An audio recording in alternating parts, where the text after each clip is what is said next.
Hi everyone, welcome to Life Literature.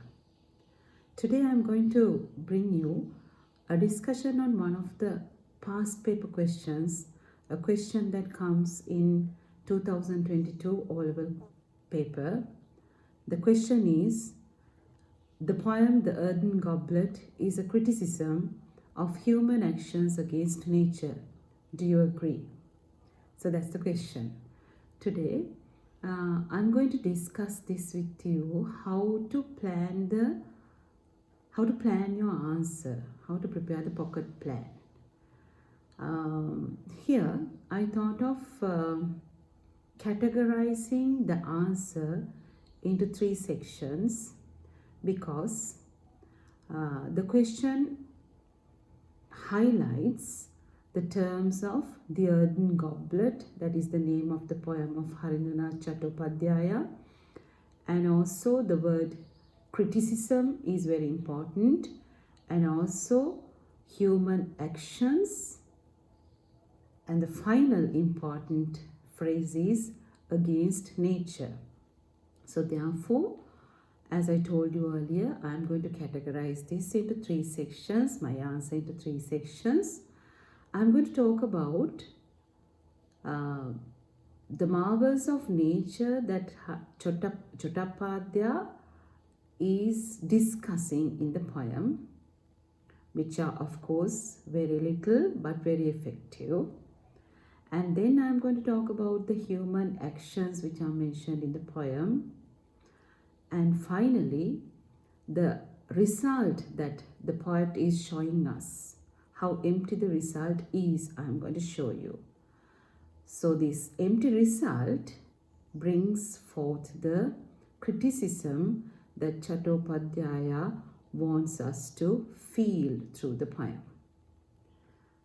I suppose you followed what my basic structure is in the plan. And to start off with, how does the poet talk about nature in the poem?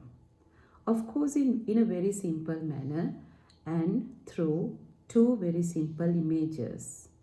The nature he prepares in the poem by 2 simple images. Those are the lump of clay as the most important part of nature, as he shows us, and the fragrant friendship the lump of clay had with a little flower, because the roots of the little flower had been buried deep in his bosom, in the soil.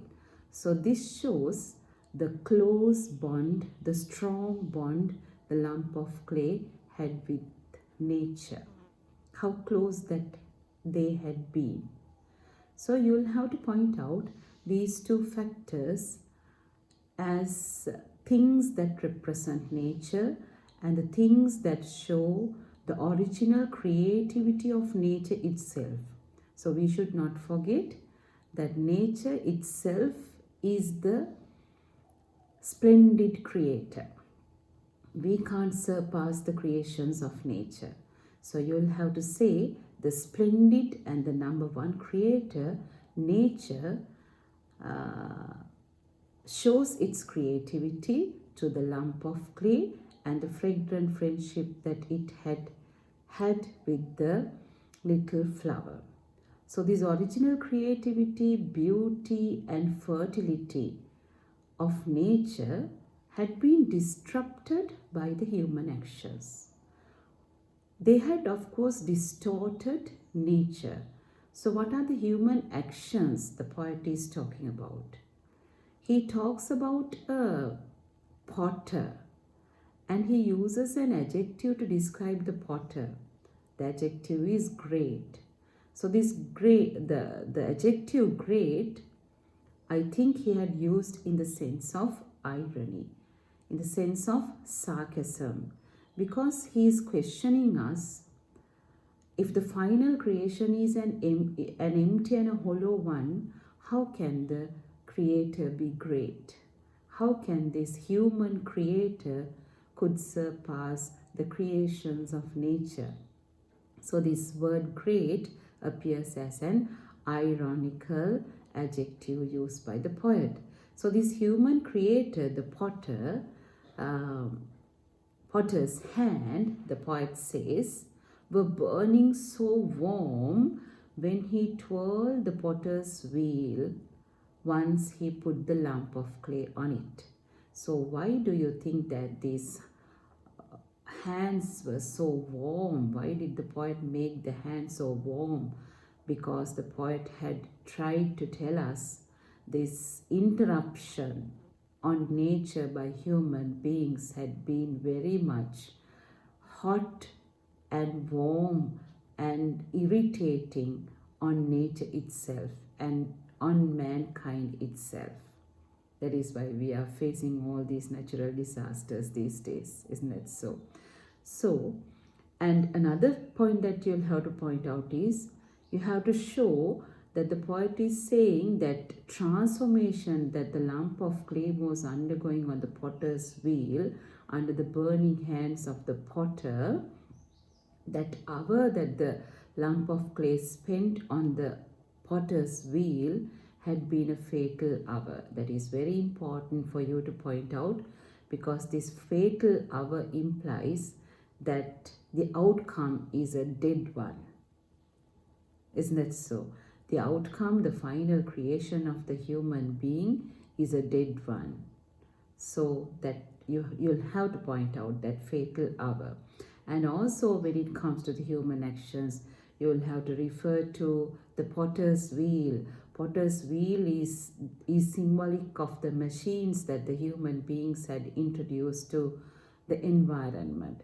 So these machines and new technology, although a potter's wheel is a very basic type of a machine, but this had been the beginning, isn't it so? So this potter's wheel had been symbolic of the machinery, the technology the humans had introduced to the world, and as a result or as a side effect of it, people are suffering, nature is being distorting. So you'll have to mention those three human actions. What are the three human actions? Twirling upon the clay being twirling upon the potter's wheel, and the great potter's hand burning so warm, and it had been a fatal hour for the lump of clay. And the third section of your answer should consist of the result. A red from head to heel. That is how the goblet is introduced, isn't it so? So although we believe that these clay pots that are being there out for sale and everything, they are very beautiful and creative artifacts, but still the poet calls it as it's something beautiful, red from head to heel, but he addresses the goblet by saying, "Oh, silent goblet." So this fascinating "oh" you'll have to highlight, because it shows the surprise of the poet, the surprise of the world, because although humans believe that their creations are very beautiful and very attractive and also useful, the poet condemns those things to silence. And then he repeats the same thing by saying, "It's a crimson goblet, sleep." So this word sleep also again highlights that a sleeping silent goblet. And the goblet itself believes it was a form which is the death of me. That is how the goblet introduces itself, which is the death of me. So that means even though this human creation is beautiful from outside, it is hollow from inside. So what is the use of this? That is what the poet questions. And the goblet itself says, "My past unshapely natural state was best." So once again he backpedals to nature and says that nature's creations are the best, and we should leave nature as it is without disturbing nature. Isn't that so? So these are the facts that you should include in your answer. And finally you can conclude by saying it is a heavy criticism. The poet is criticizing the human's actions.